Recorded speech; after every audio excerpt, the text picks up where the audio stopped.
Alight Media presents the Second Generation Talk podcast, a podcast by the second generation for the second generation. Welcome to the Second Generation Talk, a podcast by the second generation for the second generation. I'm your host, Shreya Parajuli, and our title sponsor is JDM Title LLC and Spring Hill Real Estate, Realtor Ram Mishra. Media sponsor is Nepal Talks, Ananta, Nepal, North Carolina. Our mortgage partner is One Mortgage Inc., Devdas Rajbahak, and our insurance partner is State Farm Nirmal Atria. And today with us we have Ms. Samjhana Pudasaini. She came to the U.S. alone as an international student back in 2008, originally in California, and then you moved to Virginia. I know you studied tourism and hospitality management, and then you pivoted into IT, so I think we'll have a lot of riveting conversation, but welcome to the show, Samjhana. Thank you, Shreya, for having me, and thank you.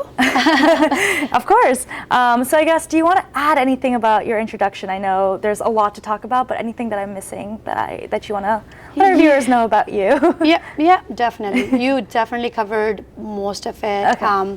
But to go into depth, I will say, yeah, definitely I came to United States by myself, 2008.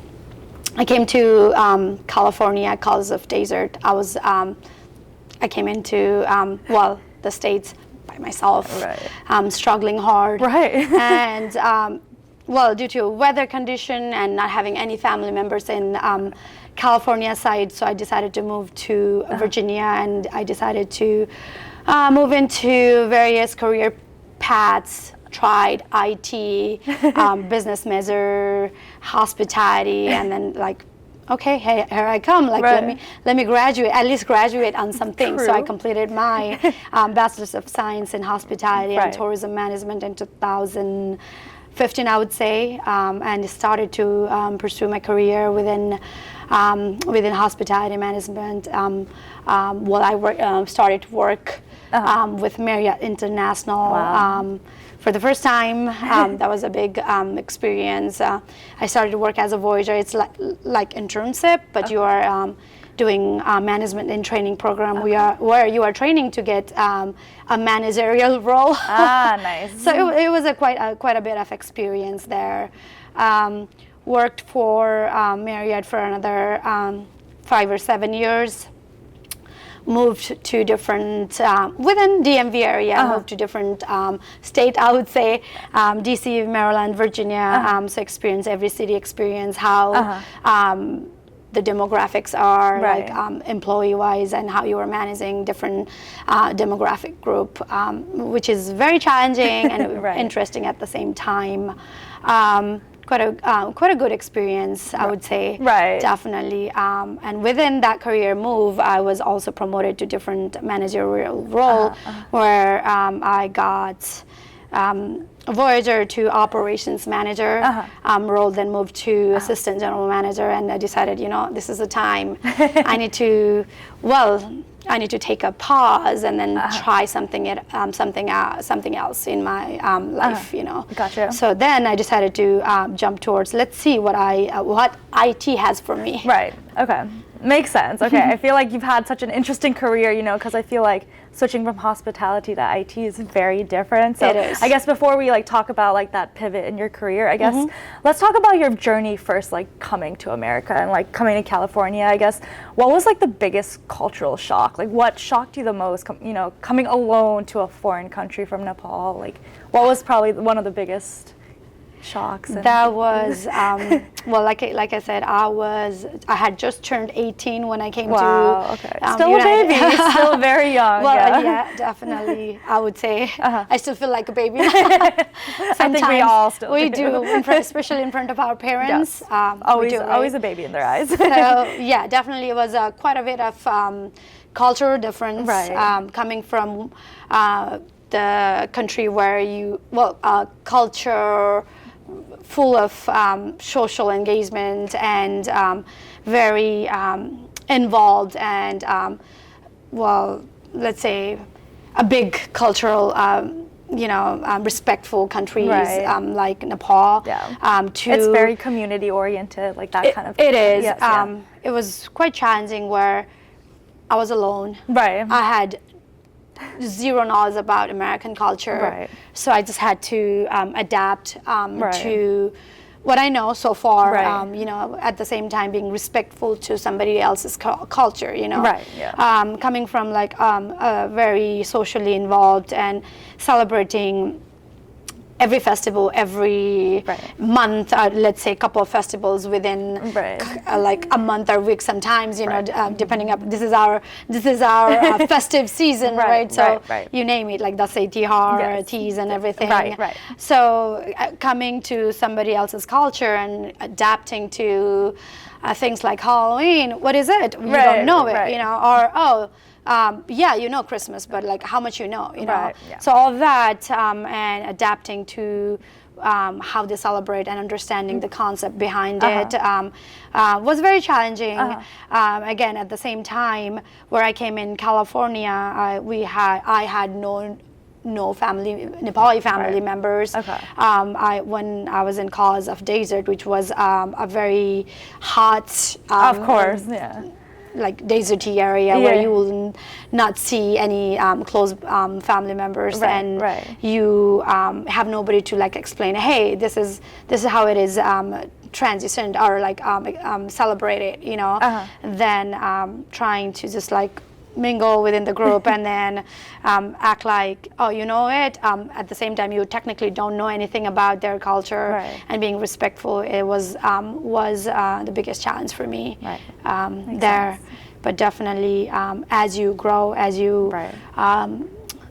you know, move along, you'll know, and you'll slowly adapt, like as you meet adapt. people, as you Yeah, get that's- into the culture, that's things true. like that. Yeah. So I guess what made you move to Virginia? Did you have family members here, or were you? Because like that's like a huge shift from like the West Coast coming all the way to East Coast. So why Virginia specifically? I do not have a specific reason why Virginia, Yeah. but definitely my parents knew close family members of ours. Right. And I am very grateful to that family members who actually helped me out to settle and teach me the trends and show me what actual American life is and how things are done. I'm very grateful to a couple of people, and I think we do have that common family members who supported me. So I'm very grateful to a couple of family members who I came to know when I actually moved to Virginia. Right. And at the end of the day, just having someone there to support you is just, it helps. It helps so much, you know, to do anything. Yes, and I would like to add to that you do not have, well, again, to the newcomers who came in, who will be coming in future, like an F1 visa like me, I would definitely say you don't need to have your blood related family members. Every Nepali members who's willing to support you and help you, and there are a lot of them, a lot of us, you know, and I want to be inclusive as well. That you don't have to have your own blood related family members, but definitely people with good hearts. We do have a lot of them. I'm very thankful, like I said, personally to those who helped me, and whoever is seeking for help in near future, we are there for them. You know, so I just want to let them know, like, hey, you don't have to feel like, hey, I'm alone. If you need certain help, like, you know, it could be career-wise, or it could be anything related to, like, hey, how do you do this in school? Like, you know, going from community college to transferring to university. And again, these days with technology and everything, kids these days are very advanced, like as compared to us when we came in 2008. Like, okay, things were limited. You knew you had less information about a lot of less the resources process. too. True. So now, there are, I would doubt anybody would come in like, hey, Samjhana, tell me about this, help me out, but you know, because they have resources and you know, we have internet out there. Back then it was like, okay, you have certain accessibility. You know? So. But even then, I think the Nepali community has grown, and I think people should realize, like anyone trying to come to America or just figuring it out, there's so many people who went through the same experiences that they could share with you, like if you ask. So. And Samjhana is clearly here to help you. So if anyone you know wants to reach out, I know you'd more than willingly like help them. So I guess kind of pivoting into your education and career, I guess, What originally drew you into like tourism and like hospitality management? Was that something you had done back in Nepal, or something that interested you? Like, how did you get into it originally? Well, I would say my personality. Okay. You definitely have a personality to communicate with a lot of people. I would say, yeah, definitely. One, you're right. I did hospitality and tourism management back home. When I was doing my +2 level.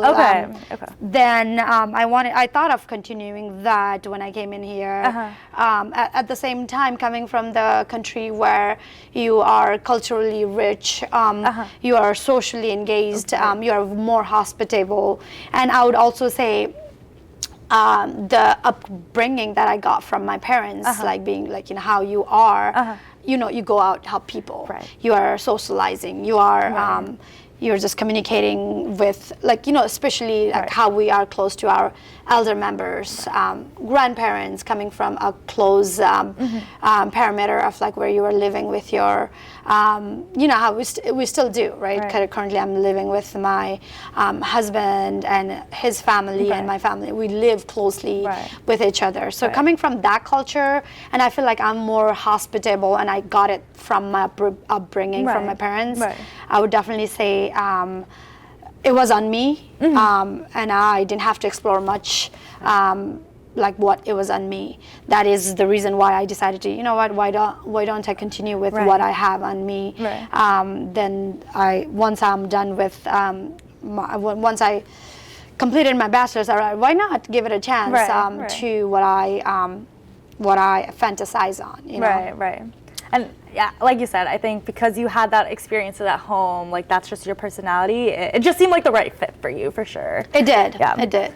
And then you pivoted into IT, so something completely different. I guess what prepared you for that transition? Like, what made you want to transition? Was it like, at work, when they do trainings and stuff like that, you're like, oh, like I want to give IT a try, or like how did you get into IT? So I would say it's a not a peer pressure, but like how you are. Your surrounding, like everybody's like going towards IT, and not that I'm trying to copy everybody, right? So I would definitely say hospitality was already in me, and I didn't have to do much about it. But definitely, I would to viewers and to the ones who are like thinking and also maybe struggling in their mind, like, should I change my career path? Or sometimes some people are in comfort zone, like, where, I'm happy with this. Unless you try something new, you won't know. You probably will be more happier somewhere else. So I decided to give it a try and challenge myself. And I would definitely say this, I was continuing my hospitality career. At one point, I decided to get married, right? Then, let me have some kids, Between having kids and, you do have that postpartum break from your company that gives you like 2 months, 3 months, whatever, depending upon the company. Leave, So those maternity leave, I was like, okay, I don't want to just waste my time just staying home. Yeah, I would definitely. Obviously recovering. I'll definitely, I was recovering to your point. At the same time, I was there for my baby, but you don't have to be 24/7 there, because you have family members who are helping you, and I'm very thankful to my in-laws and my mother when they came in and then they tried to help me out, and that's the time I was able to escape out of my comfort zone and then try out. I took a couple of IT courses there, here and there between, and I started to continue every break I get, and I have 3 kids, just to let you know. So between every kids, and I have the leave that I got from my company, I was like adding new certification between each gap, or I was taking courses in Nova campus, and I was like taking here and there IT courses there, and I completed, and trust me, it took me a couple of years to complete. So much respect, like the fact that you had 3 kids, and then in between you still studied and did that. Yeah. No matter how many years that took. That's so much respect. And between times, I was also doing full-time job, because you don't have like only like a few months class, You have a couple of months. You have to stretch that between your full-time job, your full-time mom, and your full-time student. So I was like carrying 3 full-time titles Clear, there. yeah, juggling a lot, clearly. Definitely, it took me a while to finish it. But I was like, I didn't want it to sit idle and be satisfied with what I am then. Right. Yes, I was earning good amount of money within hospitality, but at the same time I wanted to explore something and don't want to be money minded, but definitely IT has more opportunity. Yes. You have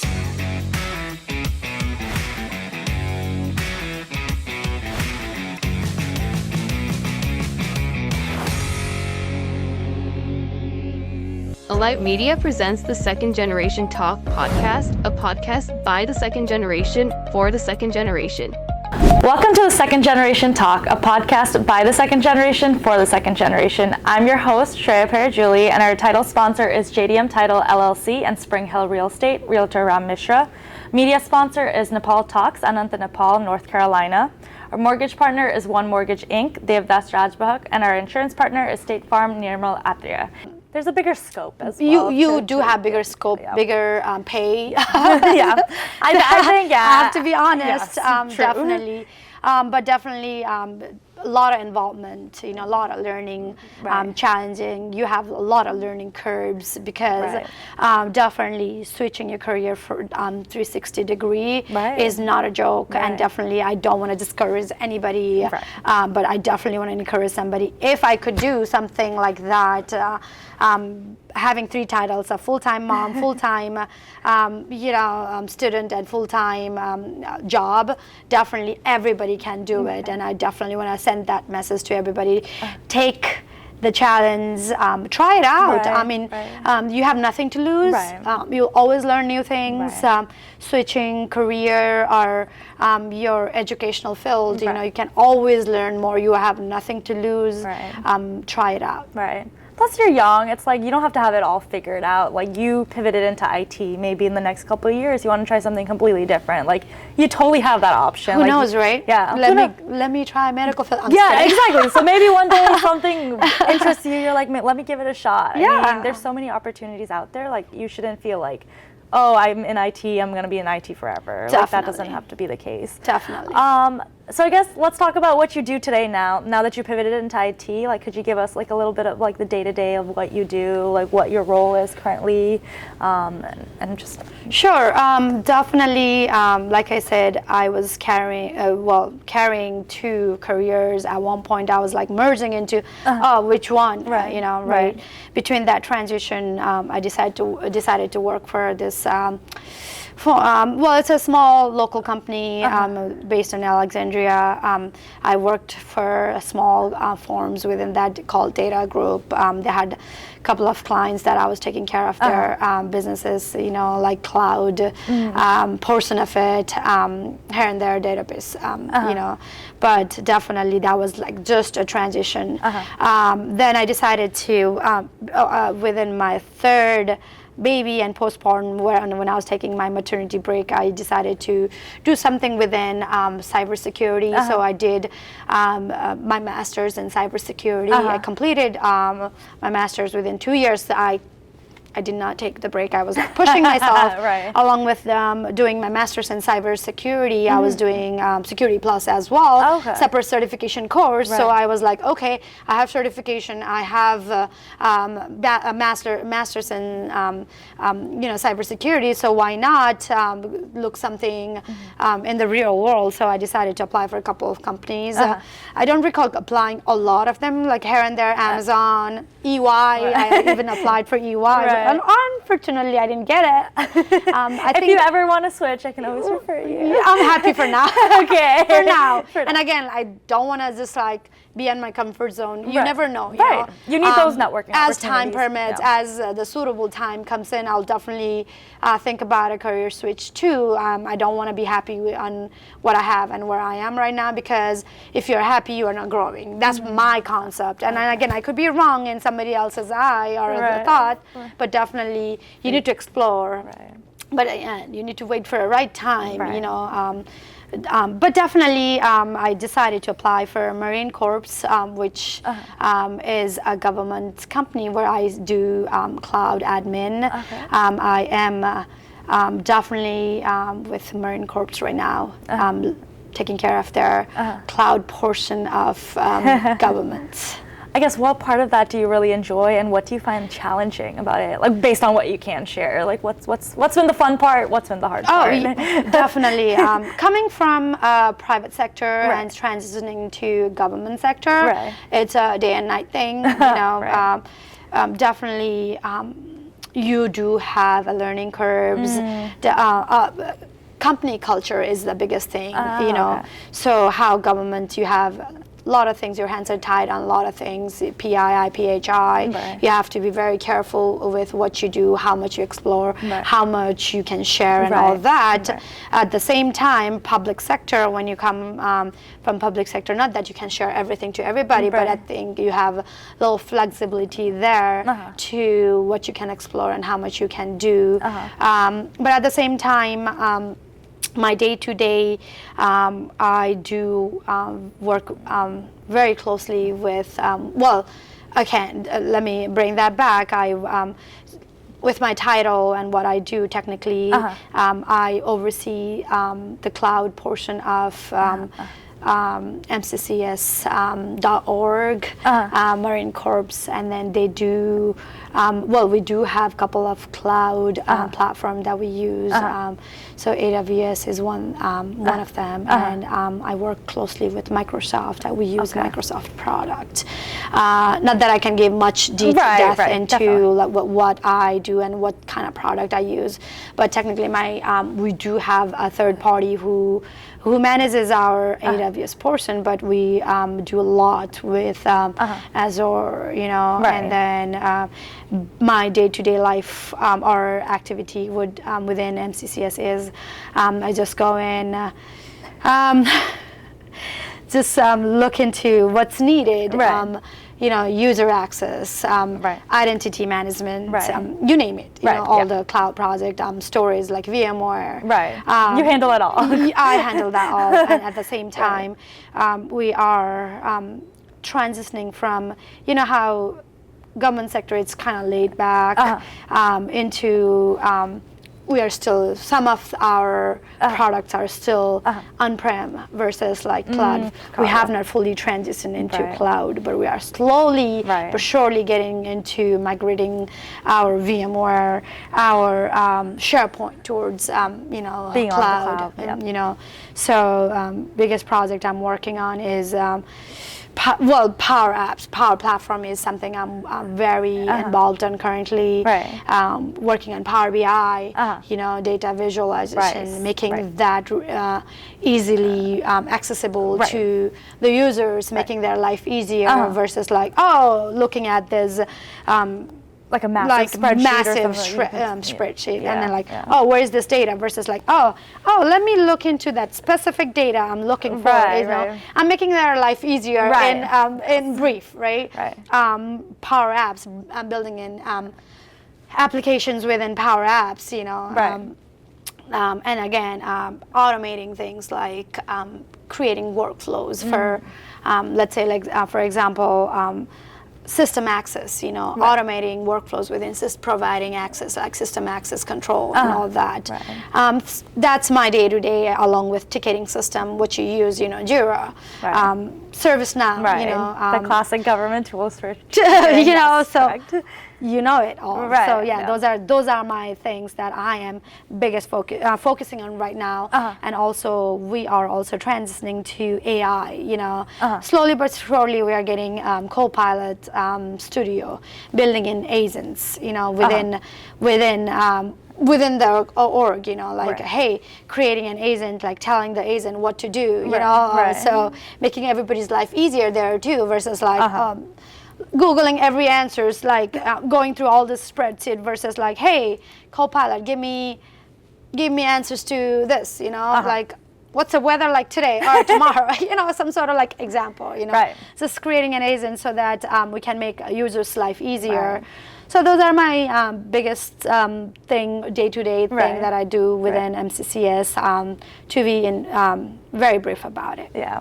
It clearly seems like you do a lot of like amazing work, and you clearly like it just based on how passionate you are talking about it. So, which I think is important. Like whatever career you're in, like if there's passion, if you enjoy what you're doing, it sounds cliche, but it doesn't feel like you're working. Like especially if you're enjoying it, which it clearly sounds like you are. I am, and I would definitely say, not every job is easy. You always face challenges within, right?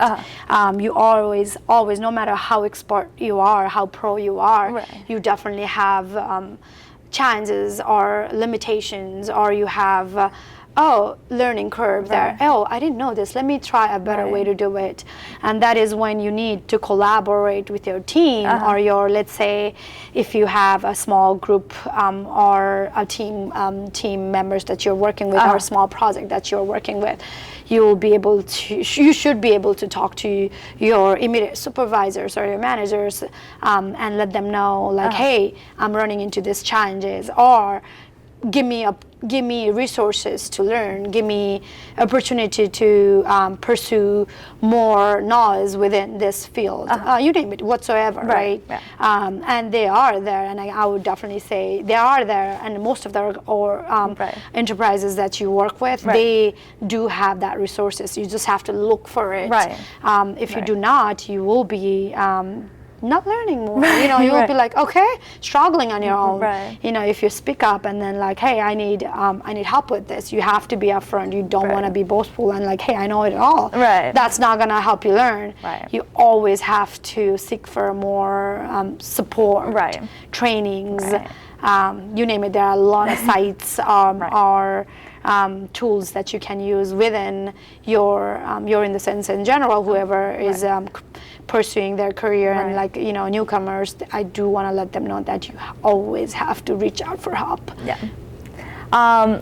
So I know you've sprinkled a lot of really good advice based on what we've talked about, but I guess any pieces of advice that you wish you had gotten when you had first started out that you'd like to give to our viewers, like things that you really wish, you know, someone had told you at 18 that you think would help people as they pursue their career or try to figure out what they want to do with their lives? Definitely. Coming from where I came from, and I don't want our newcomers or or whoever, even like whoever want to change or pursue their career, even no matter how long they've been within the States, I would like to let them know that, hey, collaborate, explore out, expose yourself to let's say, there are a lot of social medias. LinkedIn is the professional social media that you can use. I know a lot of people try to spend time on TikTok, Facebook, you know, other you name it, right?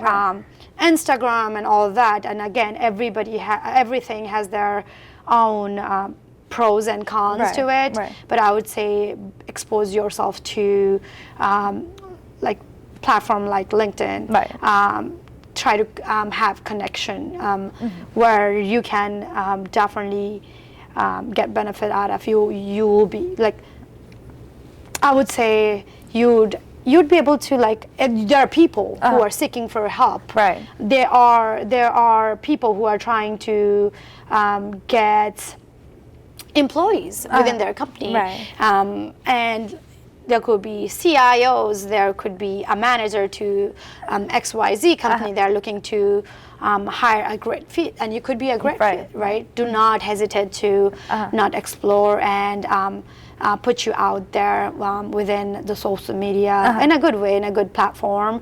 I would say do not spend a lot of time on media's like, you know, I'm not trying to say anything against TikTok or Facebook platform, but there are good ways to utilize those versus like there are like some of our youths nowadays are misusing they are being misled, you know. So I don't want you to waste your time on those kind of stuff, but explore out there, be open to ask questions and seek for help. And I would also say do not hesitate to take a step back, think what you want to pursue in your career. Do not feel like, I cannot explore to different career once you start and establish in one. You always, no matter how old you are, do not hesitate to take challenges. That's what I would say. Awesome. Well, thank you so much, Samjhana. I feel like we learned so much about you, first of all, and just like what people can do to, pivot from a certain career field to another career field. Doesn't specifically have to be tourism to IT, but I think you gave a lot of valuable information, and I'm super excited to see what you do next, because it sounds like you're the kind of person to always take a challenge, always try something new. So maybe in the next couple of years you'll be doing something completely different. So thank you so much. I wish you the very best, and I can't wait to see what you do. Definitely. Thank you for having me, Shreya. Of course. All right, so thank you for watching The Second Generation Talk, a podcast by the second generation for the second generation. I'm your host, Shreya Parajuli, and be sure to like, comment, and subscribe, and follow our YouTube channel, and be on the lookout for more episodes. Thanks for watching.